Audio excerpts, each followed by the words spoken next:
बुद्ध जब नदी पार करके आगे बढ़ गए, बुद्ध को प्यास लगने लगी थी, तो बुद्ध ने कहा अपने परम शिष्य आनंद से, आनंद मुझे प्यास लग रही है। बुद्ध बुजुर्ग हो चले थे, 84 साल की उम्र थी उनकी, जाना थोड़ा उनके लिए मुश्किल था, फिर भी उन्होंने कहा कि आनंद मुझे प्यास लग रही है। तो आनंद कहता है गुरुवर आप बैठो ना, विश्राम करो, मैं लेकर आता हूँ पानी। लौट कर जाता है आनंद, और आनंद जब लौट कर जाता है तो देखता है कि पानी तो गंदा है, क्योंकि कोई बैलगाड़ी गुजर के गई थी उसी नदी से होते हुए, अभी तुरंत ही गई थी। तो बैल जहाँ जाएंगे, बैलगाड़ी जहाँ जाएगी, कीचड़ पानी को गंदा करते हुए मटमैला कर ही देता है ना, तो गंदा सा पानी था। आनंद देखता है कि नदी का पानी गंदा है, अपने गुरु को गंदा पानी कैसे मिला देगा, लौट कर आ जाता है और कहता है गुरु बुद्ध को कि गुरुवर क्षमा करना, पानी बड़ा मैला है, इसलिए मैं आपके लिए जल नहीं ला पाया। बुद्ध कहते हैं आनंद जाओ, फिर से जाओ।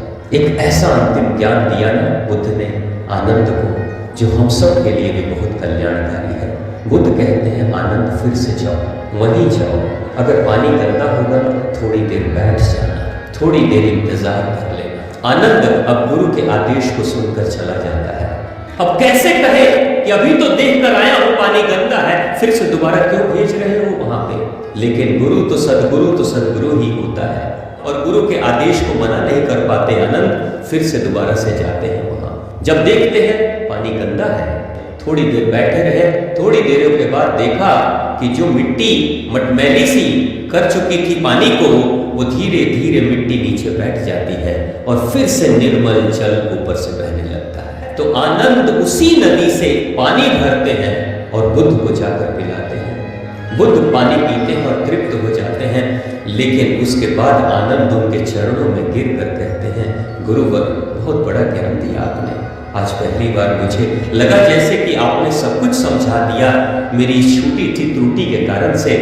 आनंद कहता है कि समस्या रूपी गंगा जल तो मुझे दिख रहा था, लेकिन सब्र नहीं था ना, थोड़ा इंतजार तो कर लो, समस्या चाहे कितनी भी बड़ी क्यों ना हो धीरे धीरे खत्म हो जाती है, क्योंकि हर समस्या कुछ उम्र लेकर आती है।